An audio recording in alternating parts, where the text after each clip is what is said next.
Good morning. We're going to take the rest of this week and kind of investigate some of the things, the ideas that Kevin Springer put forth in last Sunday's message, this idea of suffering and is God sending it and those different kinds of things, and just process this a little bit, because I think this is a hot topic for us, because we tend to think, and the idea is, if we're suffering somehow, that we're either doing something wrong or God isn't good, and neither one of those are necessarily the right answers for that.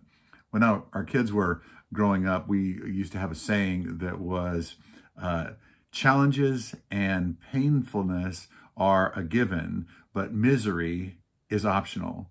Challenges, suffering, pain is a given. That's going to happen, but misery is optional. Jesus said it this way: in the world, you will have tribulation, but be of good cheer. I have overcome the world. You're with me. That's the net of that. You're with me. I have overcome the world.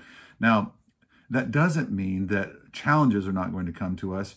And I want to encourage you today to look at the challenges that are ahead of you right now, the fears, the things that you just wish would go away, the ways that life is happening right now that you wish would just end right now, that God would just snap his fingers, and perhaps you pray, God, would you just make this go away? Would you make this stop? Make it stop, make it stop. And I want to ask you to change your perspective a little bit, and to say something to the Lord to the effect of, Lord, what are you doing in my life through this?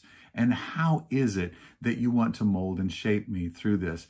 And would you help me to craft, to adopt, to find an attitude in this that is not miserable, because misery is optional. Misery is optional. Say that out loud. And I think it's important to say, misery is optional. That these different kinds of challenges, these are part of life on earth, even whether you're in a third world country or whether you're in a first world country, whether you have money or you don't have money, misery is optional. Misery is optional. And so let's think about that today as we begin to talk about this through the rest of the week. Misery is optional.